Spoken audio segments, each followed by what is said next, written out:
Hi, everybody. I am Lynn Leatherwood. I'm the Vice President of Story Circle Network and also the coordinator for education for it's Story Circle, SCN. I am very, very happy today to have Sherry McGuinn with us, who is going to talk to us how to avoid self-publishing mistakes. Sherry has a lot of information to share and also a very impressive bio, which I am now going to share with you. Sherry has short stories, novels, and screenplays that have been finalists or honorable mentions in the Kindle Book Awards and Emerging Screenwriters and Sacramento International Film Festival, Amazon Breakout Novel Awards, Writer's Digest International Self-Publishing Book Awards, Writer's Digest Short Story Writing Competition, and the Saturday Evening Post Great American Fiction Contest. Very impressive, Sherry. Good work. An art book she edited and designed was runner-up in the San Francisco Book Festival photography/art category. She's been self-publishing since 2007. That is like some record I've never heard before. Wow. And with master's degrees in both education and professional writing, she also does writing and editing for hire, coaches other authors through self-publication, and conducts self-publishing workshops, which includes hopefully a workshop or a class with us in the fall. Her new novel, All for One, Love, War, and Ghost, interesting title, compelling title, is on sale at Amazon and available through Kindle Unlimited. Welcome, Sherry. We are delighted you're here, and I'm just going to Yes. turn it over to you right now, okay? Okay. All Okay. righty. Okay. Well, thank you very much. I am going to go straight into screen sharing my PowerPoint, and I'm going to keep talking all the way through the PowerPoint. Liz is going to keep track. If you have any questions, go ahead and put them into the chat, and Liz is going to monitor those, and at the end, she'll ask me questions.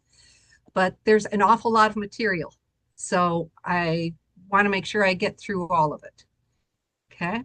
Um, excuse me while I screen share.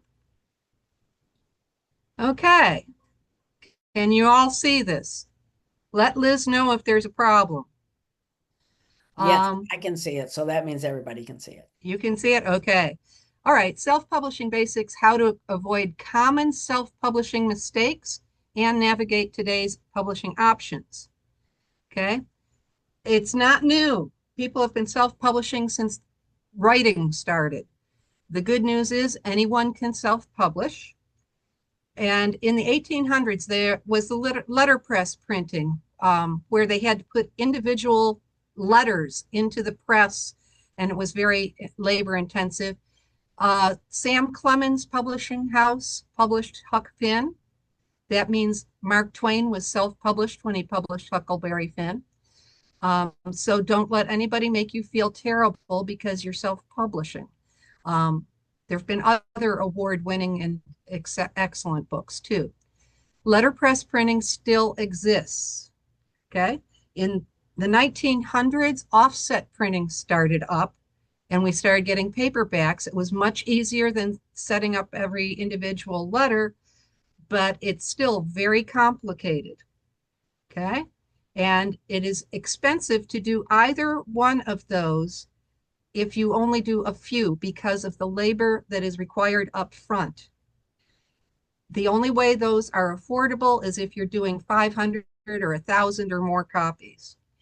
In 2007, which is when I started self-publishing, the espresso book machine came into being. And if you look at this slide, it looks like a really big fat copy machine. But what it is you put in two files, your cover and your interior. And instead of a pile of papers, out pops a book, a real book. And it's got the binding and the cover and everything. And it's really fun to see. If you can find one at a library or sometimes universities have them. If you can find one to watch a book being made, it's really fun. Okay. Now, the bad news is anyone can self-publish. Oh, that was the good news too, huh? Oh, well. Mistakes to avoid: overspending, unrealistic expectations, and lack of marketing. These all kind of go together. Average number of copies sold. Sorry to tell you, but somebody that is professionally published by one of the big houses, in the lifetime of their book, most of them sell 3,000 copies or less. So don't go spending a bunch of money thinking you're going to sell 10,000 copies. You probably will sell much less than that. Many self-published books sell less than 100 copies. Okay. Part of the problem is there are over 10,000 books published every day. That makes it very hard for your book to be found. If you are planning on self-publishing to make money, to have the world read your book, marketing has to start even before you publish. And you have to understand bookstores need to have big discounts because they need to make money too. And they have this thing called returnability, where if a bookstore doesn't sell a book, they get to send it back to the publisher and get their money back. And the big houses can afford that because they have so many really big sellers where they make so much money that a few doesn't hurt. Some bookstores, they're getting better about working with indie publishers. Some will just put the book into a discount bin for whatever they paid for it instead of returning it. But it's a very risky thing to do returnability as an indie publisher. Think about this. If 100 bookstores each order 5 of your books and only 1 or 2 of those sell, and you have, say, 5 times 5 is 500. Say you have over 400 books returned. You can't turn around and sell them as new books because they've been on the shelf and looked at and stuff.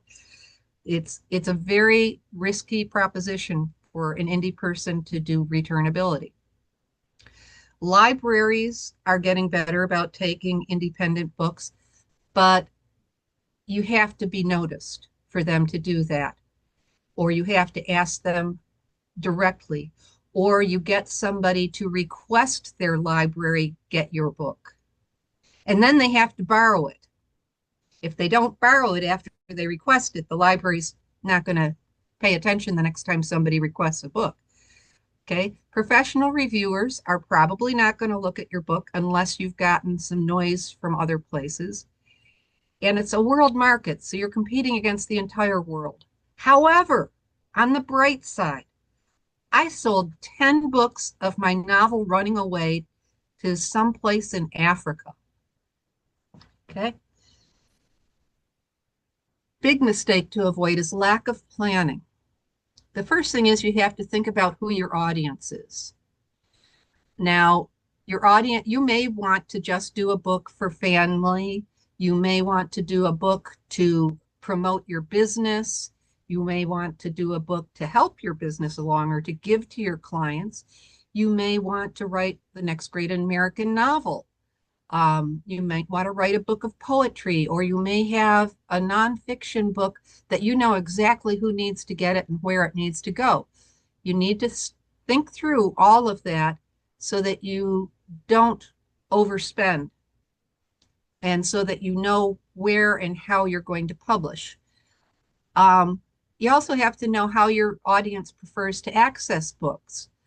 I think of my kids sitting in the chair reading through a stack of books every night. My grandkids don't look at anything that doesn't have a screen. Once in a while, they'll crack a book, but more likely they'll be reading ebooks if they read any books. You have to consider whether it's a hobby or whether you want to make money and how much can you afford to spend. I don't know how many times I have gone into a new group of writers and somebody exclaims how they only spent 15,000 or more to publish their book. And they're not going to get the money back. And if they can afford it, that's fine. If they were banking on making 15,000 back, they're in trouble.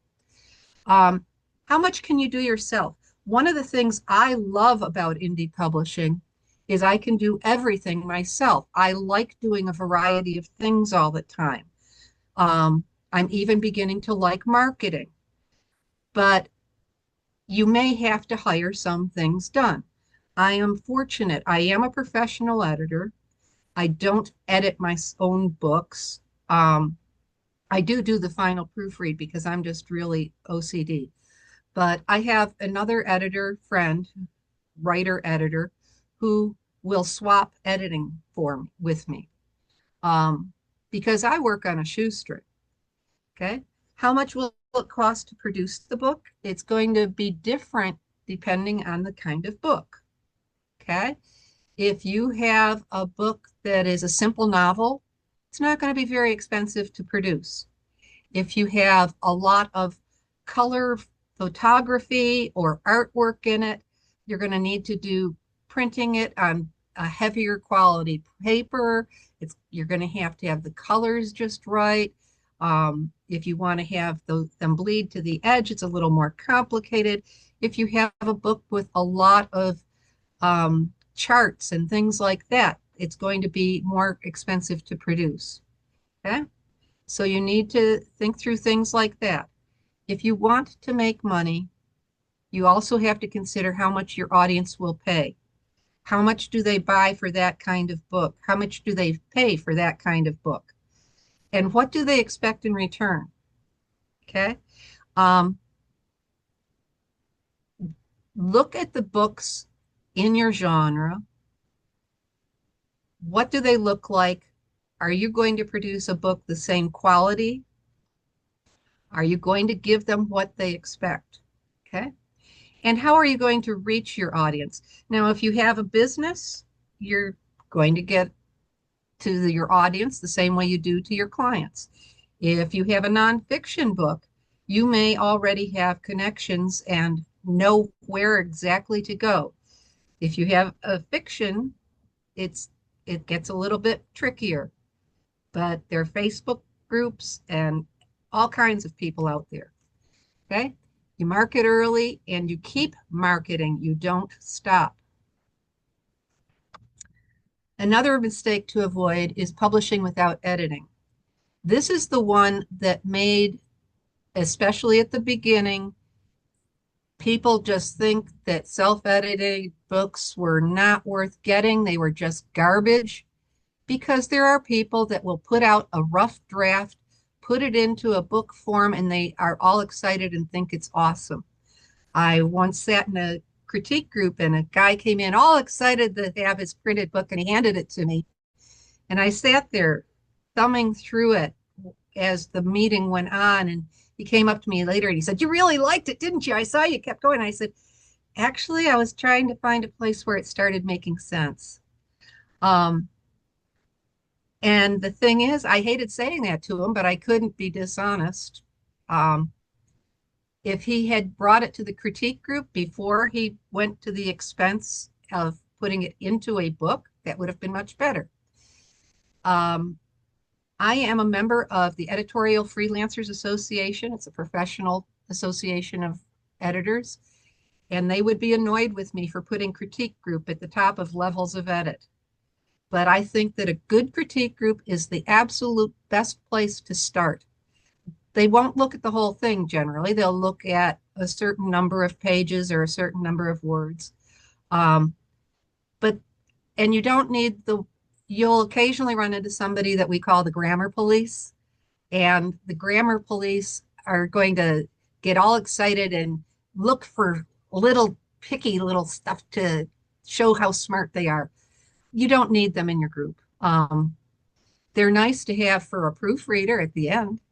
But what you want from a critique group is people that are good readers, that love stories, and they're going to listen to the story or read it, whichever way they handle it, and tell you, does it make sense? Is it working?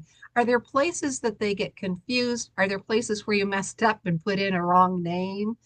Um, they'll help you with that kind of thing. Okay. When you have worked through the whole thing in those pieces, you want to have a comprehensive or content or substantive edit. You can even start this with friends and experienced writers as beta readers. They'll basically do a comprehensive kind of edit by looking at the whole thing instead of just the little pieces. Okay. As a comprehensive editor, you look for organization, continuity, style, flow, repeated issues, and things like that. And then a copy editor looks at the spelling and the typos and all of that kind of nitpicky stuff, okay? Some editors, including me, do a combination of the two. I just cannot read through a manuscript and only look at the big picture or only look at the little stuff. It just makes no sense to me to go through it twice. I make notes about the little stuff and I make notes about the big stuff and do both at the same time. Proofreading should ideally be done with somebody with new eyes, somebody who's never seen it before. When you think it's perfect, or absolutely the best, on a proof copy of the book. Most places, like KDP is one, will you buy a proof copy of your book before you publish, ideally. The book I just put out, I bought a proof copy, but I had decided I wanted to publish on July 1st and I didn't have a chance to get it proofed before July 1st. And I've started looking through it myself now and found a few places with little things, like I didn't use italics for a thought. And the reader's going to figure it out, but I can go in and change it because I self-publish. A traditional publisher, I wouldn't be allowed to do that. Mistakes to avoid are ignoring conventions too. Okay.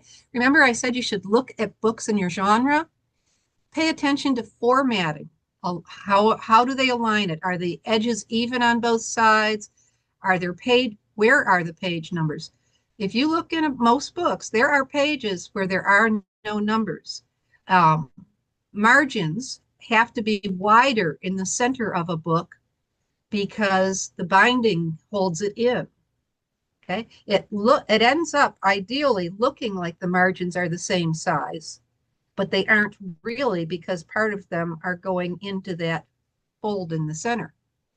That's called mirror margins. Okay, the headings should be the same all the way through. Like you shouldn't have a different kind of chapter heading every time. Really strange thing, if you're writing a novel or a memoir or something like that, take a look at the first paragraph. Okay, readers will expect the conventions to be followed even if they don't really notice them, because subconsciously they will. In most novels and memoirs and things like that, the first paragraph is not indented. And it's a little thing. However, and most readers are never going to notice if you forget and don't do that. But the thing is, subconsciously, that tells their brain, hey, it's a new chapter.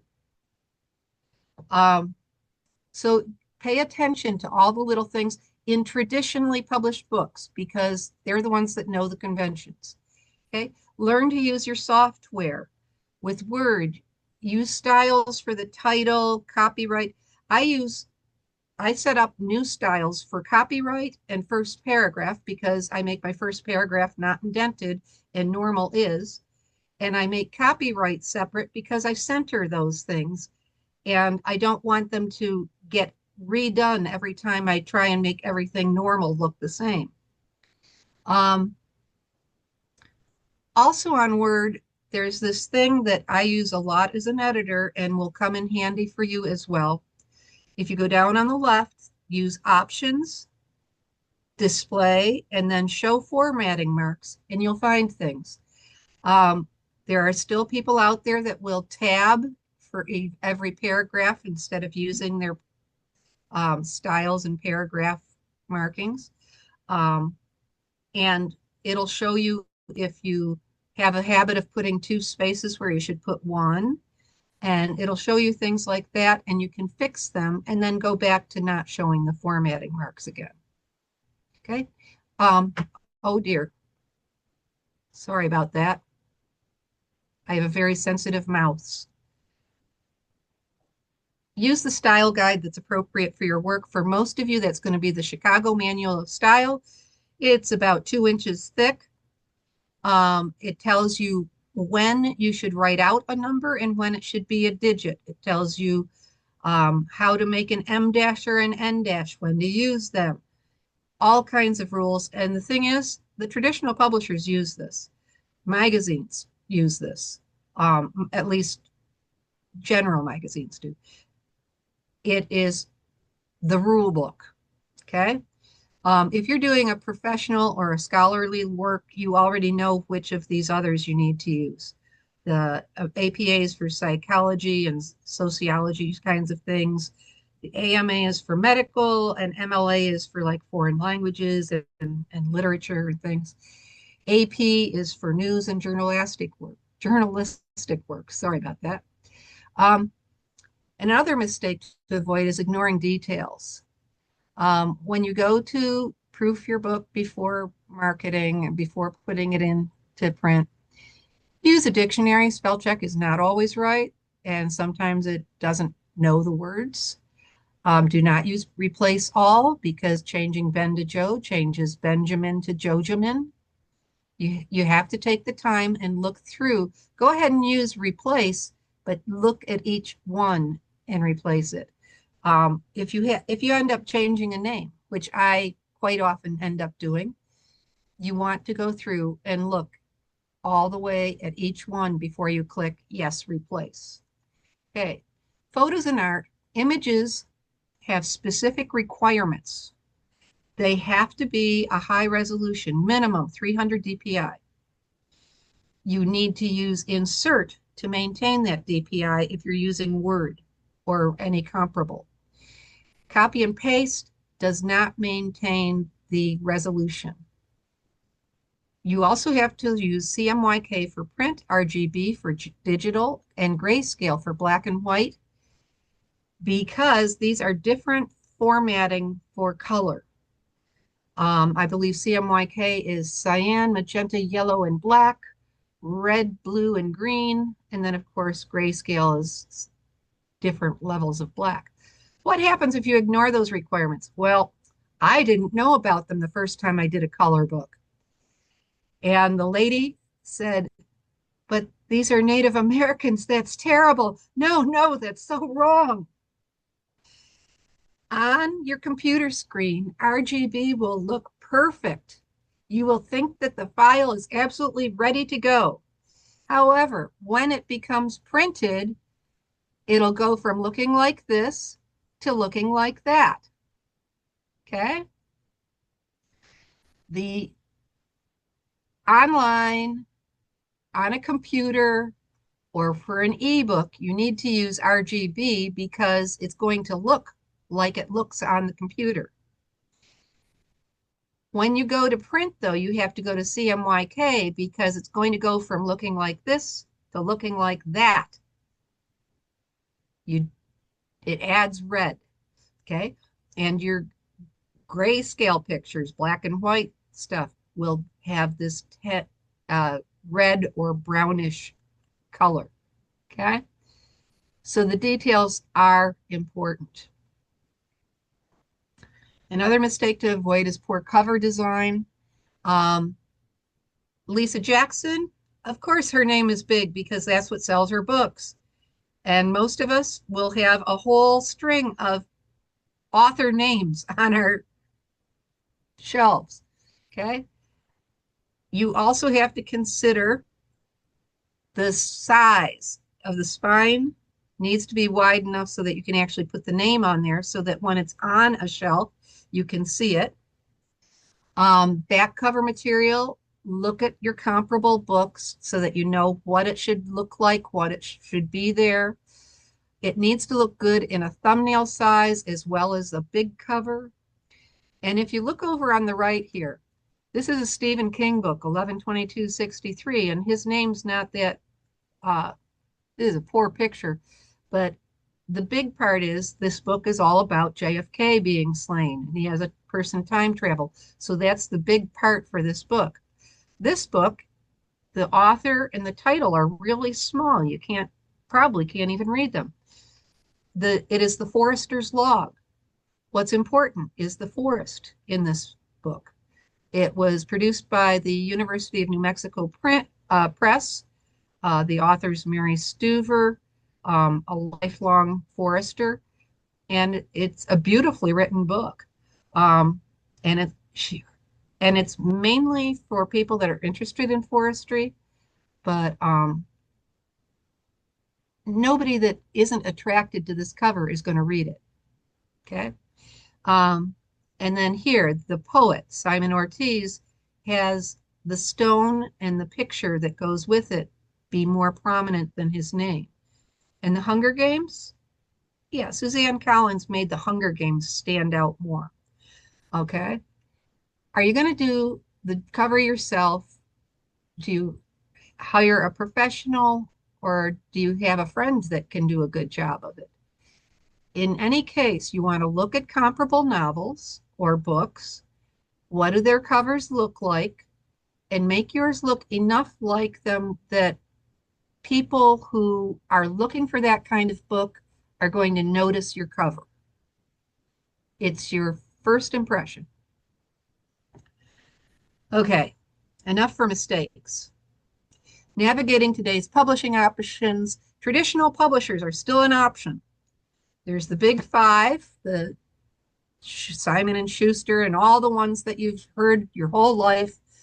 They require an agent almost always. They give bookstore, maybe not if you're Barack Obama, maybe.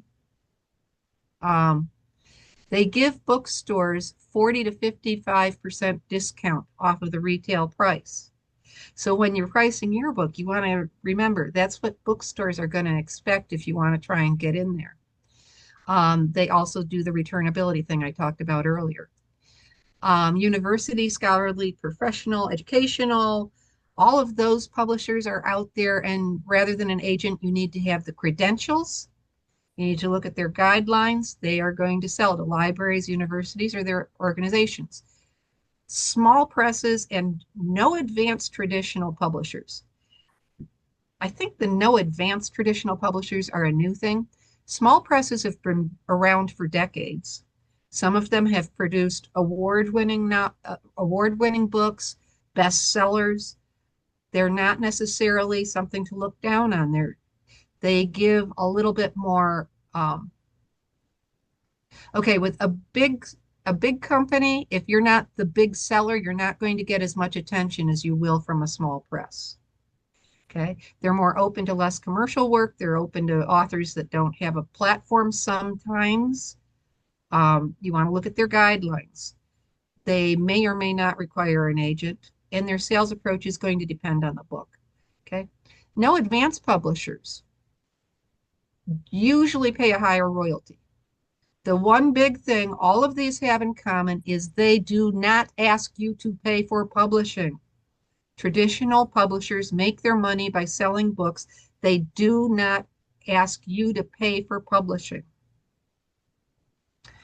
Publishing options, author-funded publishing options, hybrids, and they go by all kinds of different names. Paid publishing services overlap with hybrids as well.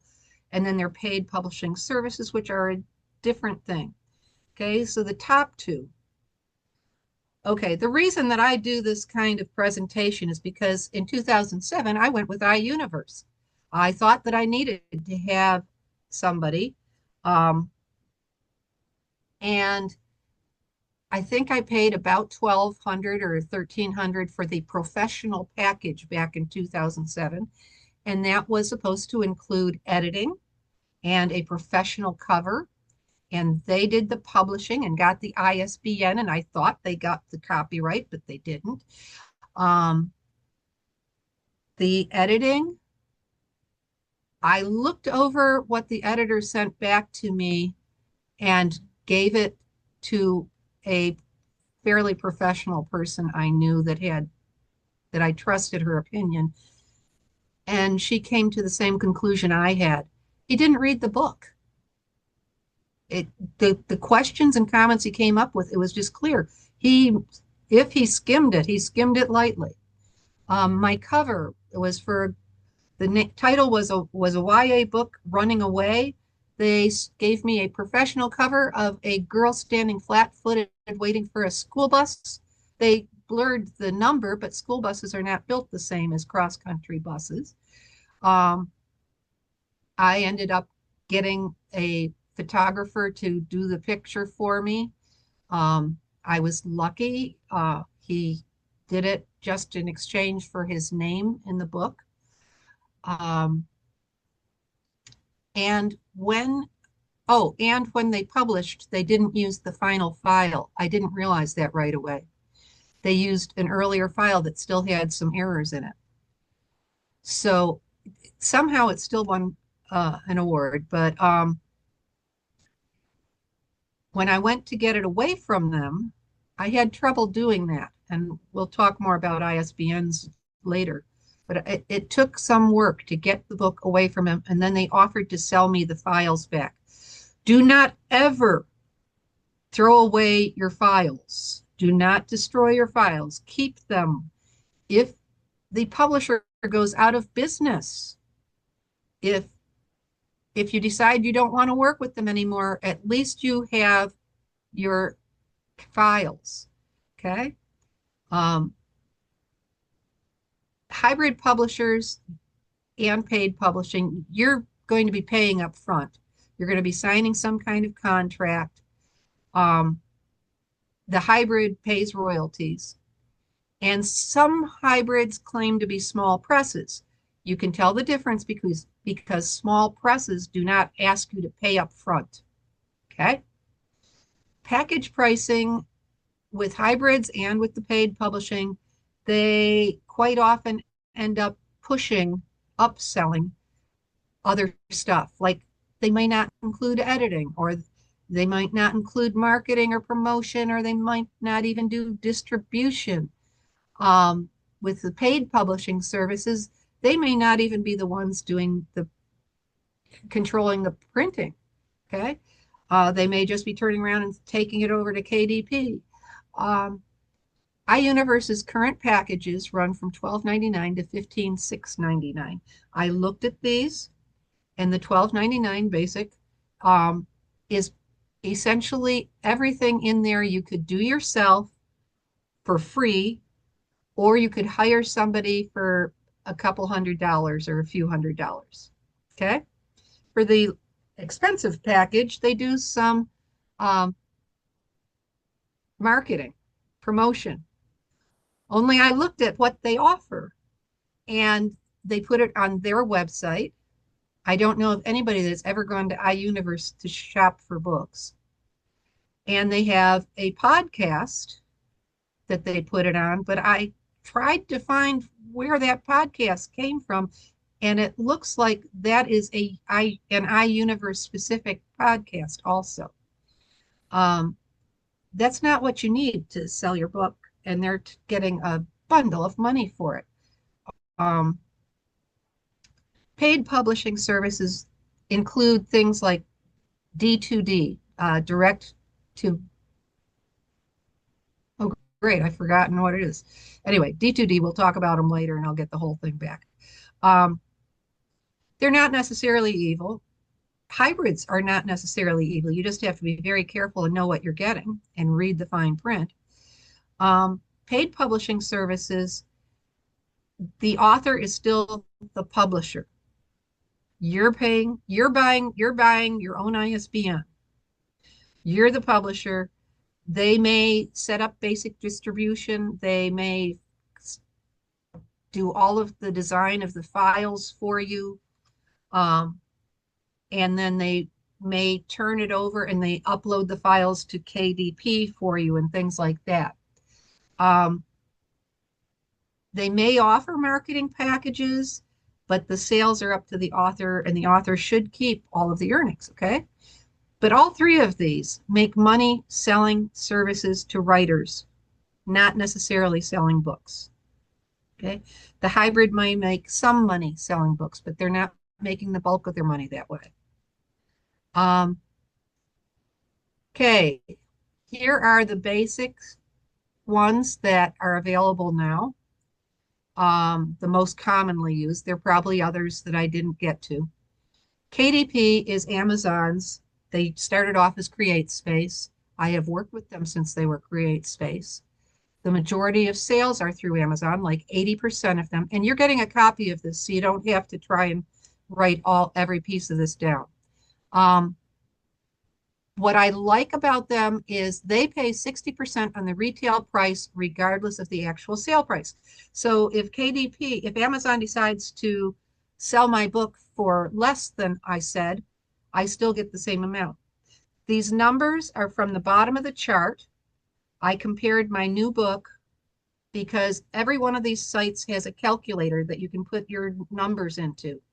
My numbers were, it's a 6x9 book, perfect bound, 214 pages, and I set the sale price at $17.95 so I could compare all of these.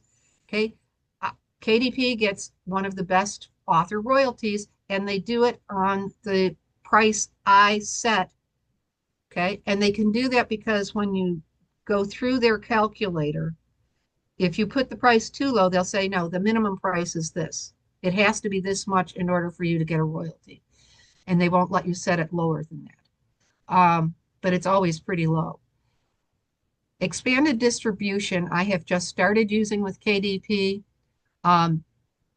There's no exclusivity with any of these. Any of these with paperbacks, you are not exclusive to any of them.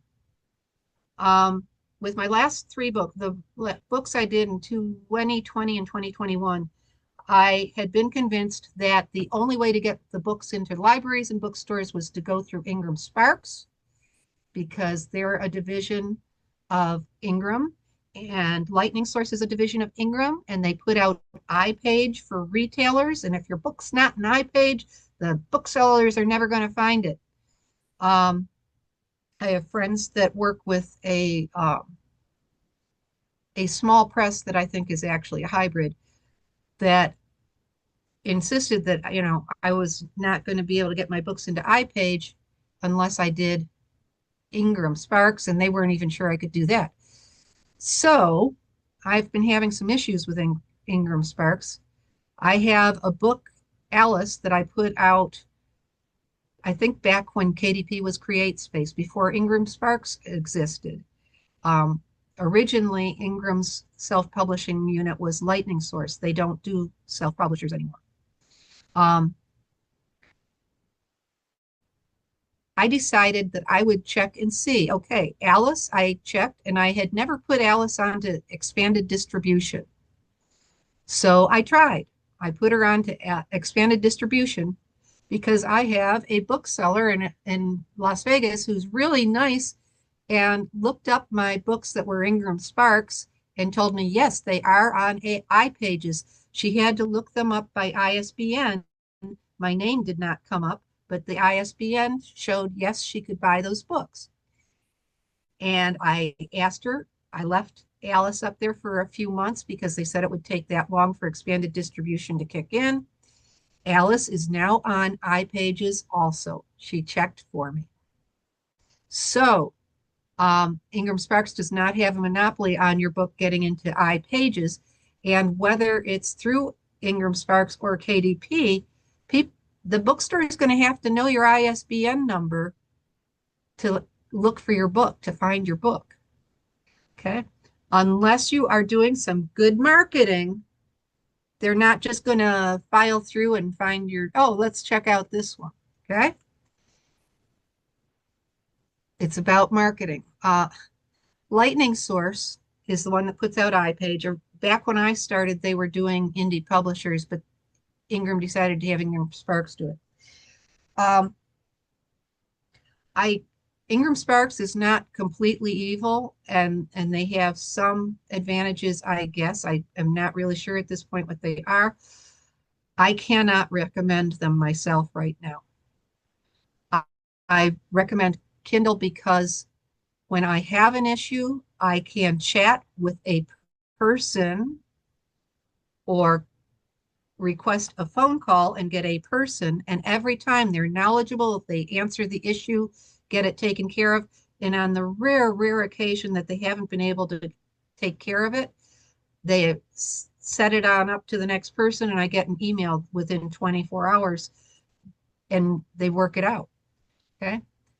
So from the top part of this chart, I would definitely recommend KDP. And remember, Amazon sells 80% of books. However, there are people who hate Amazon and will not go to Amazon or buy something from Amazon.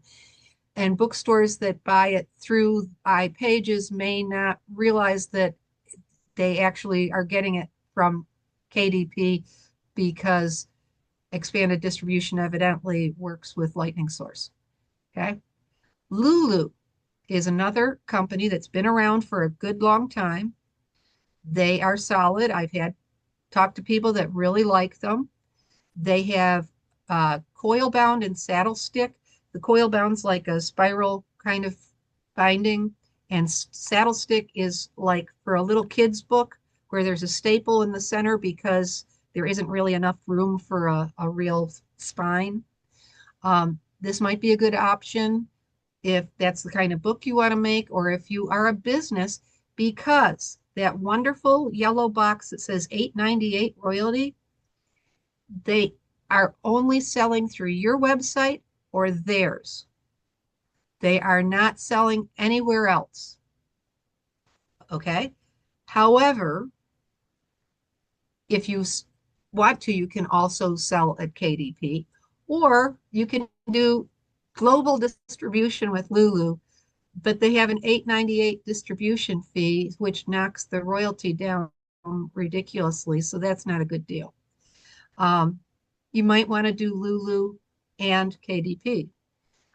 Or if you have a business and you're primarily selling your books at your website and you know people will come to your website for your book, Lulu's a good option.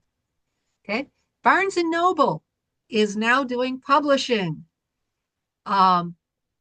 The retail and distribution is 45% of retail.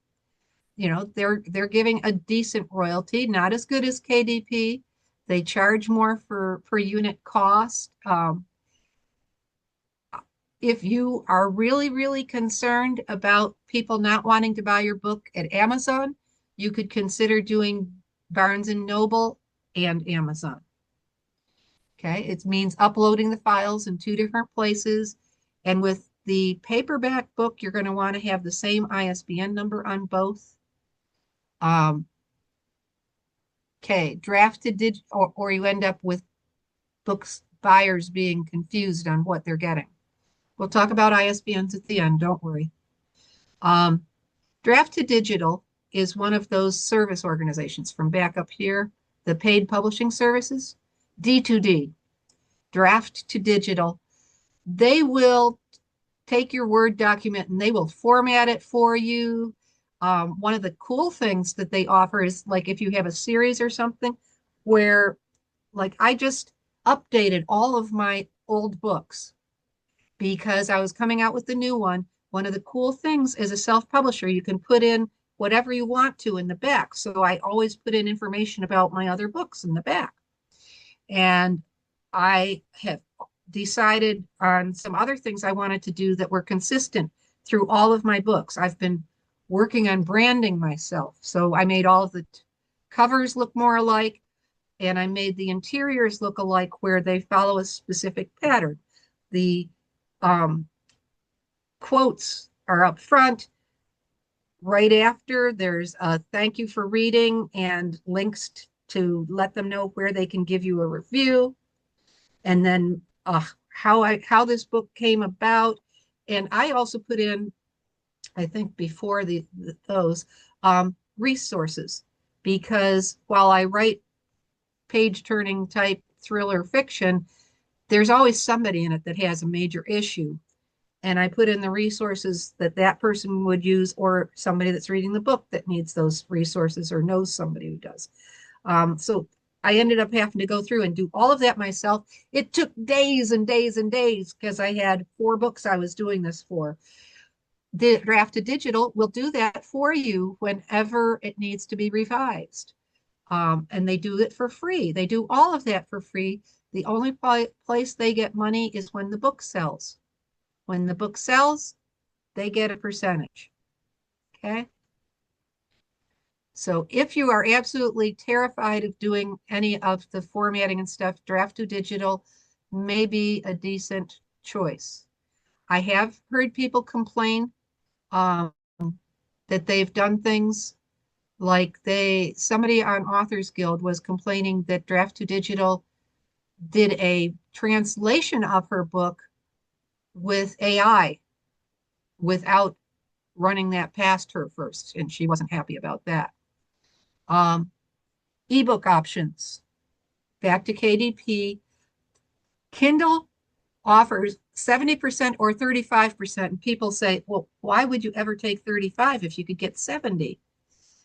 I take 70 because my books are just your basic novel with black and white and everything. However, if you have a book that's got a lot of complicated formatting, it's going to take more to upload it. And up with the 70% option, you have to pay delivery costs, that the uploading costs. And with a more complicated book, that may cost more. For my books, it's probably like 6 cents or something. For a really complicated book, it might be a lot more. Those are the people that may decide to just take a flat 35% anytime. If you do Kindle Select, Kindle Select is a whole different thing, okay?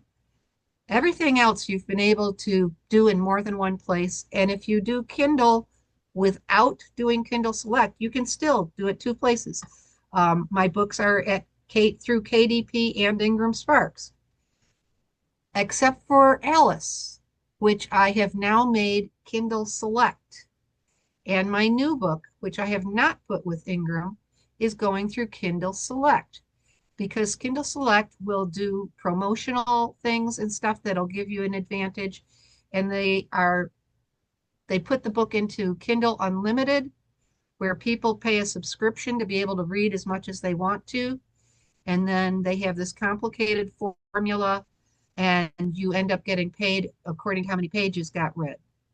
You can't have a friend read the same book 10 times. They only count it once. It does require exclusivity. I cannot upload my ebooks that are in Kindle Select other places. However, it's not for life. Okay, that's the nice thing. You can do it for 90 days. If you don't think it's a good deal, you can choose not to renew. Okay. I'm doing it. It's the first time I've done it. If I don't think it's worth it, I'll stop after 90 days. One reason was excited about trying it is my books are going to reach people that will never buy my book. Okay. People that do Kindle Unlimited, that pay for a subscription, they like reading their books online. They like they've got plenty of books to choose from. And it's like a library that they're not going to buy my book when they have so many other books that they can just do it. And the thing is, if they read my book, even though they didn't pay directly, I get paid for pages read. And they may, if they like it, they may read of my other books, or they may end up giving one of my books to somebody, or they may talk about it online or give it reviews, and then it will start reaching more people who may make purchases. Okay, Ingram Sparks. Again, I cannot recommend Ingram Sparks because they base the royalty on net revenue. I have had 3 books with them for like 4 or 5 years now, and I have gotten less than $2 from them. Okay. Now, part of this is because I did squat marketing. However, two of my books are available through Las Vegas, Clark County library system. And this is the issue I've been dealing with. I ended up having to go, I asked Ingram, how did my books end up there? And oh, it's proprietary information.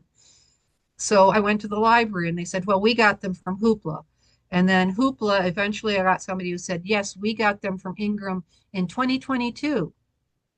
And I have no idea how many times they have been borrowed or how much Hoopla paid Ingram for them, because all I got was a little deposit for less than $1. Um, it's not worth it. I am I can work with Hoopla through Draft to Digital, so I may go that route. I am working on them to see if they work with Kindle at all. I may have to go to Draft to Digital if I want to get my books into libraries, but that will be better than working with Ingram Sparks, I think. Lulu says they get 90% of the revenue, but it's not clear if the revenue is after fees or other deductions. And then when they say global distribution, they do say it's after markups and fees, and they have a processing fee. So they're not clear about what they give you. Barnes and Noble is clear, 70%, period. And if you're not doing select with Kindle, Barnes and Noble might be a good option to get it to bookstore type customers. Okay. Or Draft to Digital. Okay. And Draft to Digital doesn't have a hard line saying, okay, this is how much we give you.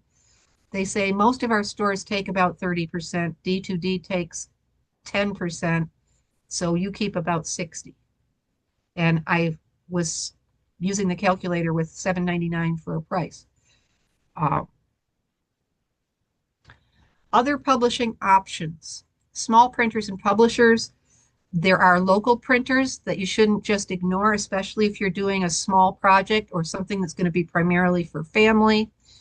Compare their services. It's a good idea to look at Amazon anyway, because that is the least expensive place to get copies of your book. And if you don't mind having to go out to the world, that's fine. Wait a minute. Let me back up a little bit here. Back to the paperbacks. One of the advantages to Barnes and Noble, they have the option to print personal books. Okay.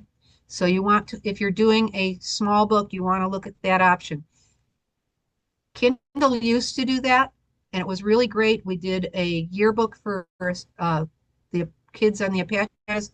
The parents would not agree to the kids' pictures being in the book if it was going to get distributed to the world, because they didn't want creepers looking at them. But we were able to buy books where the school bought them without ever hitting publish. So the school bought enough copies for all the parents and then sold them at cost, which was like $7 for a full color 35-page yearbook. They don't do that right now. I keep telling them they ought to. Barnes and Noble will, and your local publisher or printer might do something like that. Go back to Barnes and Noble, go back to Kindle, check prices, and use that information when you decide whether or not to go with a small printer. The other time that you might want to do this is if you know what you're doing when it comes to distribution and sales and marketing. I have a friend who did know all of that stuff. She did understand the whole process. She had a book on history for Arizona. She timed it so it came out right during the centennial. She had all of the distribution set up, so wherever they were selling centennial stuff, her book was there. She had a play that was being done where books got sold. She went to a printer because she knew she was going to sell at least 1,000 copies. And I think she went into another run after that. She chose a printer where she liked the quality of editing and production. However, she did not like some of the books that they had on their list. They had some books on their list that she did not want to be associated with. So when she read the contract carefully, she amended it so that their name is not on her book ever. She uses this printer and they're selling books, but their name isn't on hers. Okay, we're almost done. ISBN is the unique identifier. It's the International Standard Book Number. The unique identifier that specifies your title, the format, the edition, and the publisher. Okay. The ISBN is the global standard for book identification. Bowker is the only US source. If you get a free one from Amazon, they bought it from Bowker. They are the publisher. You are just using them as your publisher. Okay. The disadvantage to taking a free one, I'm jumping down to the bottom here, is it restricts where you can sell the book. And Kindle comes right out and warns you this up front. KDP does. If you use somebody else's ISBN, they have control of your book. If they're a small publisher and they go out of business, you have no control over your book. You will have to republish with a new ISBN number, which means you will lose all of your sales statistics and all of your reviews and all of that. If you work with an evil company like iUniverse, you will have to republish a new book with a new ISBN that you own, like I did. Okay. You need a unique ISBN for each format of the book. When you're only doing your book through Kindle, they don't insist that you have an ISBN number on it, but you can put one on there. I recommend you put one on there because it identifies it, that it's the Kindle book. And at Bowker, when you're assigning ISBNs, ebook Kindle is one of them. Ebook EPUB is another one. It's the different formats for ebooks, depending on what kind of reader you have or what kind of app you're using. Okay, you need one for the ebook, the paperback, the hardcover, large print, audio if you could get an audiobook. Okay, people balk at getting them from Bowker because it's $125 for one. But if you're doing an ebook and a paperback, and you decide to do an ebook, a Kindle book, and an EPUB version, that's 3 ISBNs. Well, darn, that would be $375, and you can get 10 of them for $295. Okay, as you can see, the price drops the more you buy, and they do not expire. Okay, you end up with an account at Bowker. They stay there. When you assign a title that's clear to see, and you know that you're the publisher of record, you have control. If you own that ISBN, you can print that book with Kindle, with KDP, you can print it with Ingram, you can print it with Barnes and Noble, you can print it wherever you want to, if you own the ISBN. Okay? Copyright. Oh, wait a minute. There's one other thing. No, this is copyright. No. Copyright, tangible form. Okay, as soon as you put your book into a tangible form, that's the legal terminology, it's immediately copyrighted. So why register it? The application fee for my book is $65, and I have to mail them a best copy for the Library of Congress. Once I copyright it, it's copyrighted whatever format it's in. They don't line it up with the ISBNs. You don't need a separate copyright for each ISBN, just for the one copy. Why bother? Well, it's an official record. If you ever do have a problem where you end up in court, you're going to have legal standing. aside from that, it's more professional if people realize that, oh yeah, you do have a registered copyright, and you end up in books in print in the database. Okay. Um, in the resources list at the end of this, there is a copyright.gov is hosting a webinar on all the copyright essentials, so you don't need me to do everything. This is what the page looks like when you go to copyright.gov, and right up here, registration is right there. You click on that, it takes you to here, and they start talking about stuff that you're not really interested in, about multiple things and stuff. If you're just doing a book, click on login, and then it'll get simpler from there. But they also have all kinds of informational spots too. So last mistakes to avoid is not doing your research and getting scammed or trying to do it all alone. Okay. I love being able to do all the different stuff, but I have good critique people that I'm working with.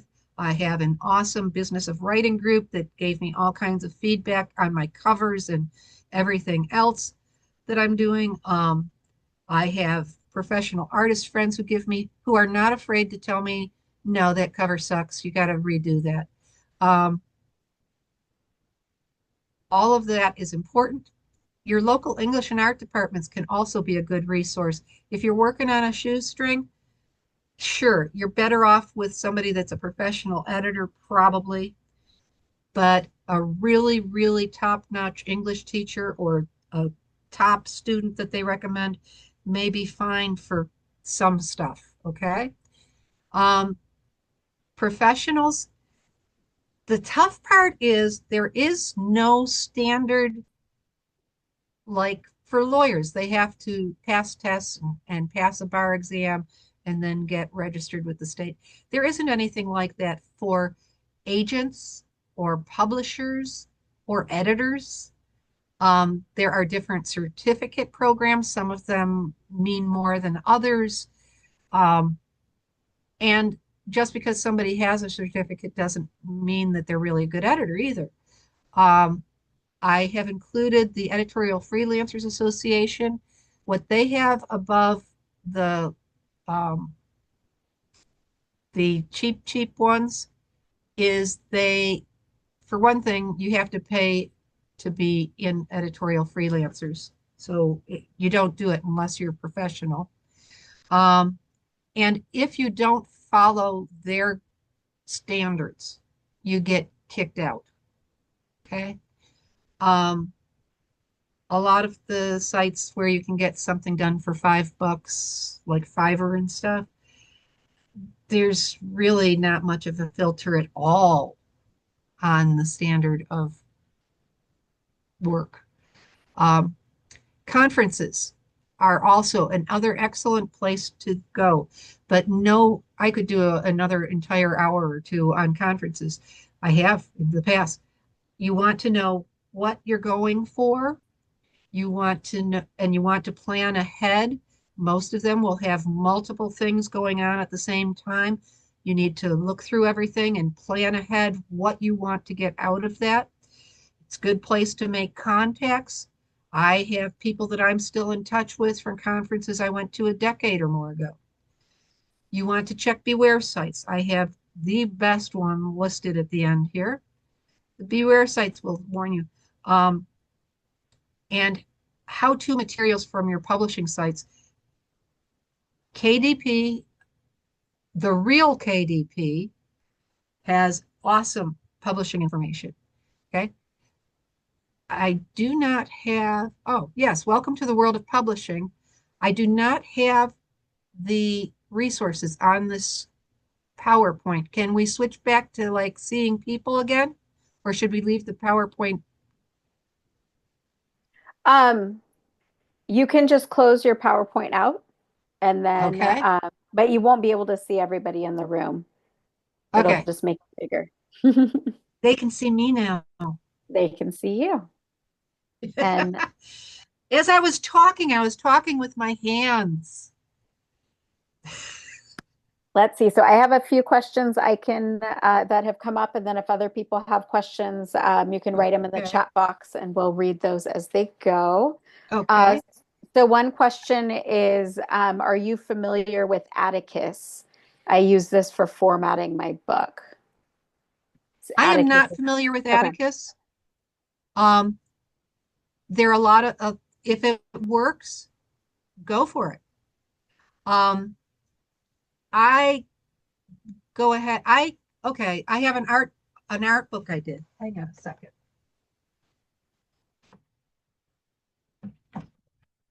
I formatted this art book for Suzanne Blaney. It's a beautiful book, and it's formatted with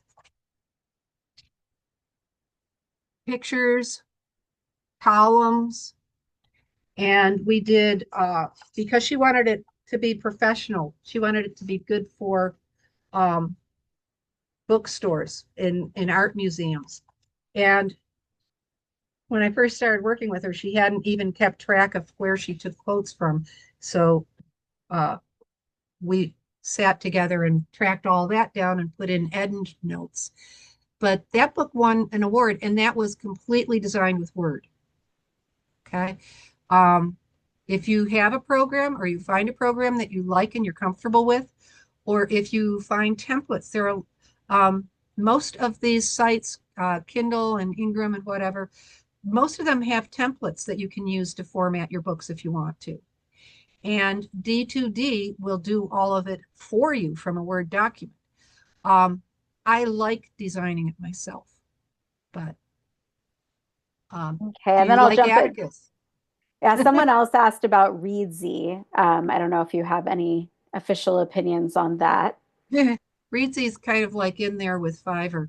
There's no there's no kind of filter to know for sure that somebody's really knows what they're doing. I would definitely even going through EFA, I would definitely ask for a sample. If somebody's not willing to give you a half hour's worth of a sample, um, they're gonna I wouldn't work with them. Um, you should know exactly what you're getting because different editors are going to have different strengths and they're going to do it differently. Okay. Um, I have a book that I edited where the author has given me a beautiful glowing recommendation about how I helped her revise and make it so much better without losing her voice. But it was a memoir, but it wasn't really. It was a family memoir fictionalized because she wasn't sure how much was true and how much wasn't. And she wanted to make a storyline that flowed. So she made this fictionalized memoir that was a family history. And I helped her and she made it so much better and it was ready to go to print. And there and she was happy with it, except there was still something that kind of she just wanted one more pair of eyes on it. So she gave it to somebody else. And they said, you missed something. Make your put yourself into the book as the narrator. Have it open with you finding something that gets you started on this, and then go into the first hand accounts as if you're back in the day. And that's what she did, and it made it so much better. And it's not because I'm a lousy editor. Everything she did with me was good. I just didn't happen to think of that. So that's another reason that I say start with critique groups because you get more than one person telling you ideas. Um, All right. I have another question. A couple popped up in the Q&A or in the Q&A section, so I'll read those and then we can come back around. I saw another one. But one of the questions is my experience is that at Barnes and Noble they require you to use one of their ISBN numbers even if you have your own through KDP. Is that does that sound familiar at all or um, I would, okay, give me your email. I'll check that again because I was just at Barnes and Noble yesterday and did not find that. All right, that was Um, Catherine. So Catherine, if you want to put your email Catherine, address in for were you Sherry. talking ebook or paperback? So if you can put that in the chat, we can follow up with that. Yeah. Yeah, And then another, you oh, definitely go want ahead. to have one ISBN number for your paperback. All right. And then another question Catherine had is what does exclusive distribution mean? Okay, exclusivity means that that company is the only one that can distribute it. Okay. Um, with the paperbacks, let me double check. Yeah, Barnes and Noble says non-exclusive. Um, with the paperbacks, nobody has exclusivity as long as you own your ISBN. If you use theirs, the only place you can sell it is there because they're the publisher. So, like if you use Amazon's, if you don't expect to ever sell your book, if you're just doing something that's primarily for family and you're going to go ahead and leave it open to the world just in case somebody wants to buy it, getting the free ISBN number from Amazon might be a good option for your paperback. Okay. Because if it sells, it's probably going to sell at Amazon. However, if you want to be able to take your book to Barnes and Noble or to Lulu, or if you decide, like I did, to publish with KDP and Ingram Sparks, it has to be your ISBN number because you're the publisher then, not them. They're the printer and the distributor.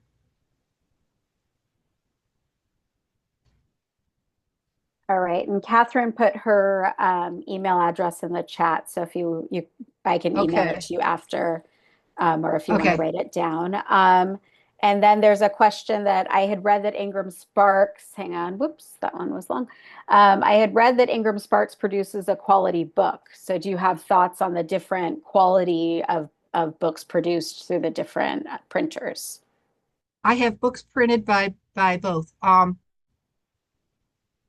Originally, back when that art book was done, we had to use Ingram for the hardcover. KDP now does a hardcover. I have not had one of their hardcovers yet. As far as the paperbacks are concerned, um, there can be differences in quality, especially with KDP. There can be differences in quality because they're not always printed at the same place. However, I have gotten a box of books from Amazon where they were not packed properly, or I also had a batch where they were not printed properly. I have heard people where somehow pages from a different book got put into their book. And the thing is, all it takes is a phone call. Those books get replaced. They did not insist on mailing them back or anything like that. I could send them pictures if they needed it. It tells them not to keep using that printer, is what it does. And they replaced them with books that were much better quality. Um, Paperbacks, I really didn't see a lot of difference. Given that I will return it if it's not good, the quality isn't that different. Let me see if I can find two.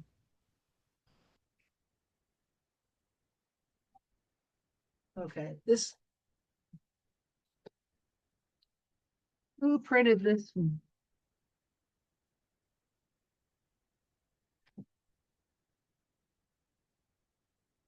I am not sure. These were both printed the same place, so I'm not sure which one printed them. The When I was talking about a proof copy, a proof copy comes with this banner. This one was probably done by KDP. It's the proof banner, says not for resale. No, I think But I think you have your background blurred, so it's hard for us to see the cover. What if it's right in front of my face? Yeah, for some, I was thinking that too. And then for some reason yeah, I think Zoom is so smart. It knows what a face Uh, looks like. I'm is there a not way for sure. me to change that Let me see. easily without? Um, I think if you go over if you, I was trying to see if I could do it really quickly for it. Let me see if I can fix it really fast just over here and Okay. you can keep chatting. Oh, part of it was the glare on it. Can you see it better now? This is the hardcover was by Ingram. This was from KDP. I can tell from the other indicators, and it Yeah, was I can fine. I can see it better. And I think it was the glare more than anything that was the problem, Liz. Yeah, Oh, okay. and and the color and everything came out just fine in this. And the lady who wrote it was an artist, so she would have let me know in no uncertain terms if she didn't think the color wasn't good. Um, and I've had other books that had a lot of color that it came through fine with the Kindle. Um, sorry, I haven't done everything with everybody. What other questions do we Let's have? see. We had a couple of other people's experiences. I think a lot of people are using Ingram. So Juliana said that the color photos haven't come out perfect for her in some of her Ingram Sparks publications. Let's see. Leanie Huh. says that she published with Ingram this past May and she's really happy. And so far, it sounds like everything Ah, is lined up with her expectations and experience have lined up, and I'm they've been glad. transparent with the sales report. So far, so good. I know that my mom published a book recently, and we're in the same situation where none of the checks have shown up, but it looks like it's going to be really I clear. So we'll know more in a couple hope months. so. I hope so. I have been frustrated because of them insisting when I ask questions about my book sales, they're telling me it's proprietary information I'm not allowed to know. Yeah, I was actually just in Rubbing there. me the Yeah, wrong way. yeah, no, it is hard because you can't, I don't think it lets you drill down as deeply because I was actually Yeah, looking at that very recently to see, where are these going? And there's like, you have to look at that up from the back end. And if you don't know the back end, like if you don't yeah, know who bought it, you don't yeah. know anything else. So, You don't know where your marketing worked, you know? And they won't explain like, okay, so I know my book is in the Las Vegas library. They will not explain to me if I'm supposed to get some money every time it's borrowed, or if it was a one-time shot, Hoopla gets it and I get less than $1 for people to be using it forever in Clark County. It bothers me that they wouldn't answer those questions. You know? It's why I couldn't be positive about them. However, the truth is, um, every every option that you take has some drawbacks. Okay. Um, I have three friends in my business of writing group who are working with a small publisher that I think should be classified as a hybrid because they did put money up front. But they call themselves a small publisher. And when I first started hearing them talk about this company, they were all excited and enthused because the company had them come and they had a conference with all of the company's authors and they got the whole team spirit thing going. That was about a year ago. At this point, one of them is still very happy with the company. She had a nonfiction book that she promoted it heavily before it ever came out in print. It was a niche book. She knew where to sell it. She had connections. She knew how to work it. She's devoting all of her time to pushing it. And it did so well in the first month that this publishing company offered to pay half of a marketing plan at Facebook with her. She described it as an aggressive Facebook advertising campaign. And I have not she has not mentioned how much it costs for an aggressive Facebook marketing campaign, but they paid for half because they knew they were going to sell a lot of books, and they probably get more per book than she does. Um, the other two, she's still very happy with them because the book is still selling and doing well. The other two people have not novels, okay? Novels are not as easy to sell, especially if you don't have like a really niche kind of thing going on. Like romances are much easier to sell if you're, and even in romances, you want to be in a specific kind of romance. Um, they didn't sell as well the first month, so they didn't get that offer to help them pay marketing at all. Um, that was the second one. The third one um, needed to do some corrections on his book, and they made him pay to do corrections on his book, which makes me figure either they were publishing, they're either printing through their own means, whatever company they're using for printing, whether Ingram Sparks will do that. But they made him pay to change it and said, this is the only time you can change it. You don't want to keep changing your book forever and ever and ever. You want to do it and get it done right. I made the mistake with my first book. I had to redo it when I took it away from iUniverse. And I had had a librarian tell me that she could not put it in the school library because there were swear words in it. The girl runs away. She meets drug dealers and stuff. I wrote like they talk. So I went and put asterisks and published the book school edition with asterisks. And then I really, really didn't like that being the only one that was actually out on the market. So I went ahead and did another one without asterisks, just the regular book. And then I wrote the mom's story because people had asked for it. And a lot of the first book was journals from the mother that the girl reads and starts getting to know the mother through these journals she's reading. When I wrote the mother's story, she surprised me. She took over the story and those journal entries changed a lot. So I ended up going back, and in 2020, I rewrote, I have Running Away School Edition and just plain Running Away. I have retired, and there's Running Away Maggie's story with a new ISBN, all 3 ISBNs. Running Away Maggie's story, because I updated the journal entries in there. A traditional publisher would have told me, forget it. The reader won't care that they don't line up perfectly. They'll understand. But I'm a little OCD, so I went and redid it. You don't want to do that. There should come a point where you say, okay, this is good enough, and I'm done. The other thing I wanted to mention about Ingram that people have been complaining about, I'm in Authors Guild and a couple other organizations where there are conversations going on daily. And I hear complaints about every company. Ingram, when I just redid all of my books, I wanted to get the covers to line up. I wanted the interiors to line up. I wanted to mention the new book in the back of all the books.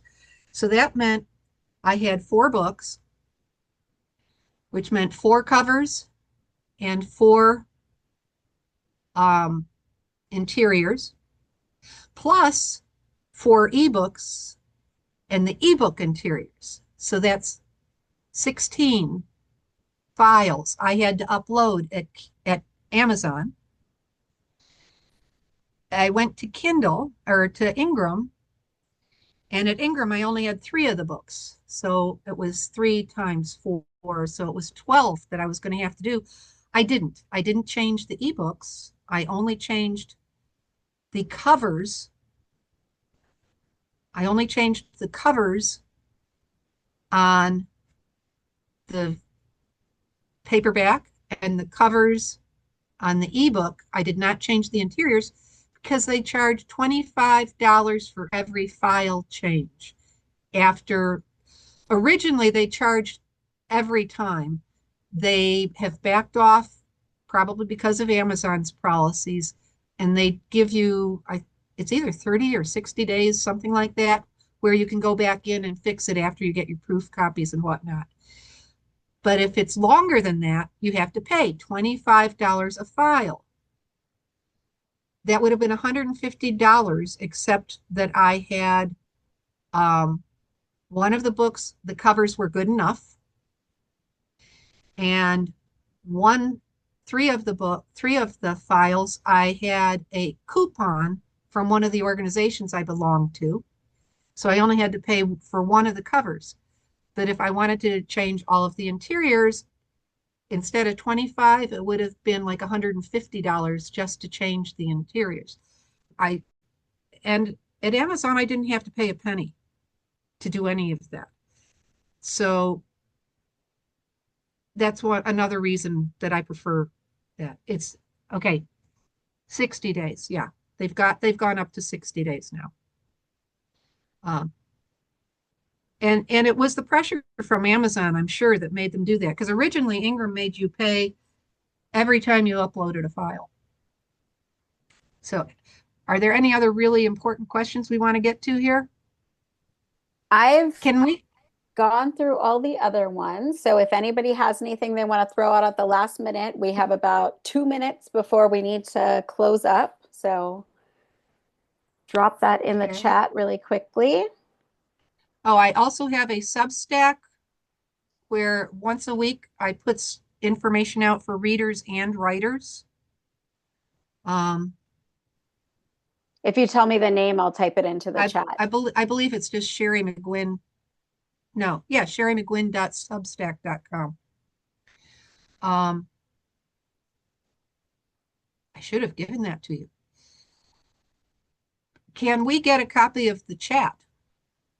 And that way, where somebody has put in their email, I can email them back directly. And if there are any other questions somebody has, put them in the chat right now with your email and I will get back to you.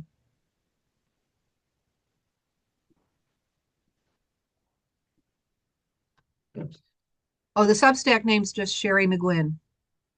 All righty. Same printing as my website. I'm coming back on. And a disclaimer, my website needs to be updated. I've been so busy doing books, I haven't been able to update it at all. I think I put a landing page on with the new book and that's it. Nothing else is updated. It has old covers. It's a mess. Well, thank you, Sherry. That's a lot of information, very helpful information. I just published my book with a lot of help from Liz. And so was listening very carefully to everything you were saying and made notes. And plus, I'm looking forward to the transcript as well. I do believe we will be able to have the chat. I think that that's the case. So we will It's funny not to be able to see people. It's harder when you can't see people because you can't see their faces and that kind of thing. If it's a smaller group, then it's easy. We can convert it to a meeting, but we had too many people, so we couldn't do it that way. Well, I forgot to say thank you everybody for coming. Well, you are welcome. Thank you for presenting for us. The kind of that whole the ins and outs of this publishing they're pretty. I thought you did a really good job of making it just very clear, because when you're looking at all of it as a first book publisher, in my case with Liz as an assistant or leading that part, it's pretty overwhelming. I mean, you're just like, what? How am I going to learn this? And so it does really help. And I really encourage everybody to follow Sherry on her Substack, because anything where you're gathering more information all the time, and then over time it just becomes much more knowable, and as you do it you get better at it too. Yeah. I am what? I have a question for Catherine Slattery, if you're still here. When did you publish with Barnes and Noble? How long ago? Maybe they've changed the policy is why I didn't see that. Yeah, hopefully. because I didn't we in 2020, okay, because I just published Yeah. in April, and Barnes and Noble is people have ordered from Barnes and Noble from my book, and Yeah. I didn't get an ISBN with them. I know Well, that. that's because you went through Ingram, right? Yes. You Hmm. went through Ingram Sparks. Hmm. Yeah, Ingram Sparks puts it and it gets onto iPages. Oh, okay. But what I have found out now is that Kindle, the expanded distribution with Kindle will also get it onto iPages, and the bookstores can buy it off of iPages if they choose to. If Okay, somebody orders it, that is huge. That's really yeah, good to know. I really yeah. appreciate that. But Barnes and Noble, getting ready for this, I did a lot of background research too, and I talked with a person at Barnes and Noble. They will not feature or carry independently book and independently published books, at least not from Amazon. But I don't think they carry any independently ones and feature them or host book things for them. Um, However, what was I going to say? Oh, in order to order your book from Barnes and Noble, it's best if somebody has your ISBN number. Mm. Did your friends that go in have your ISBN number, or were they able to just ask by name I don't think they went in. I think they ordered online. online? Okay. Yeah. Yeah. Yeah. Yeah. That's because you went through Ingram Sparks. They do get them on there. Yeah. Mhm. Barnes and Noble has my 3 books that were done within But I'm certain Ingram that if Sparks. you went in, you'd need the ISBN. If you were Yeah. asking to order it, that would Yes. make sense. Yes. Okay. Yes. The person um in the bookstore in Las Vegas told me that she could only find my books if she knew the ISBN number to look for. Mm-hmm. Hmm. But independent bookstores, I'm having an experience discovering that they're very open. Not all Yeah. of them, but many of them are very open to author signings and readings, and Yes. which is a kind of a wonderful It thing. yes, it brings And people local, into their building. right, and local libraries are the same. Yeah. I'm finding that. Yeah. So, I like to do book signings at a store so that they can handle the retail part of it and all of the sales tax and all that stuff. oh, that's a great idea. Okay, Yeah. this is from Catherine. I was able to get local Barnes and Noble to carry my book, but they refused to let me come in and do an author event, and then they returned most of the books they bought. Okay.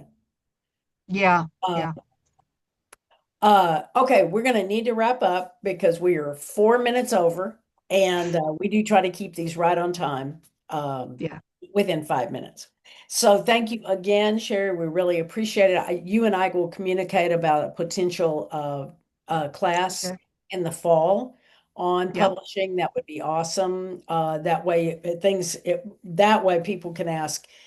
They can learn slower and also ask questions as Yeah. they're working on their stuff. I think that would be extremely helpful. Um, I want to remind everybody that we have another webinar coming up on August 20th, same time, which is 6 p.m. Central Time, 4 p.m. Pacific. And it is the transformative power of writing, 5 steps to start your writing journey.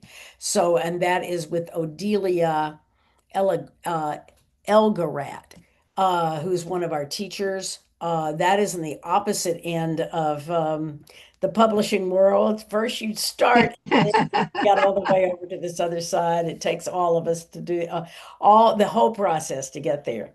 Also, Okay. I hope everybody will look at our writing classes. They just have come out, and this is the summer term, so look that up on the Story Circle Network website under online classes. And my website does have a contact form, and I do answer. Okay. I do answer things myself. There's no bot answering things. Okay, wonderful.